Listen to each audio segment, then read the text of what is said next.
Are you interested in investing in ASDA? Let's chat about some of the things you may want to think about.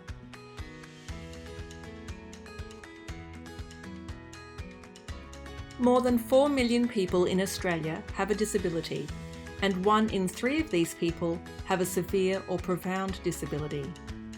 The National Disability Insurance Scheme, or NDIS, has been established to support all people with disability under the age of 65.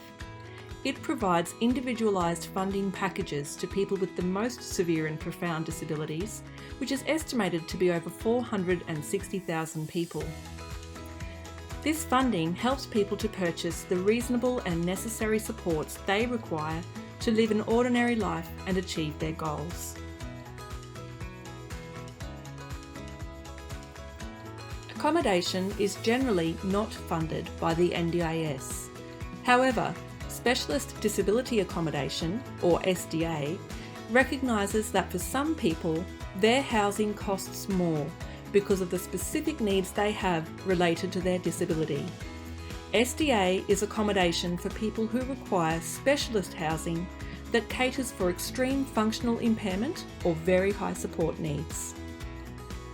Of the 460,000 people who will receive NDIS individualised funding, SDA will only be provided to a small proportion of them who meet specific eligibility criteria. SDA funding under the NDIS is currently intended to support around 28,000 people. However, the actual number of people who could need SDA could be much higher. Currently, the amount of SDA housing available in the market can support only around 14% of the projected demand for this support. SDA housing can be based on a number of different design categories, building types and resident numbers. As such, detailed financial modelling is required to understand the required investment and potential returns involved in SDA development for your business specifically.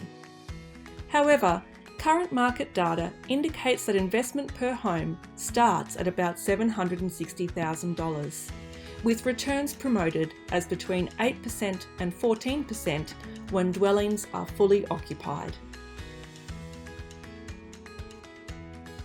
Although SDA could be a good financial investment for you, it is important to understand that businesses that own and operate SDA do have additional obligations beyond those dictated by state or territory tenancy legislation.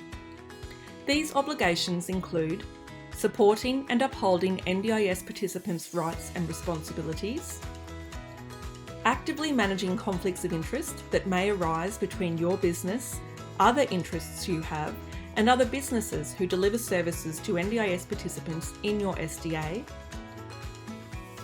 meeting specific requirements about the types of accommodation agreements you have in place with NDIS participants who live in your SDA, enrolling your SDA property with the National Disability Insurance Agency and keeping property details updated with the agency, and actively managing tenancy arrangements in a way that supports and protects the safety and well-being of NDIS participants living in your SDA. As an SDA provider, you'll also be audited on a 3-yearly basis by an approved quality auditor to ensure you're complying with your obligations.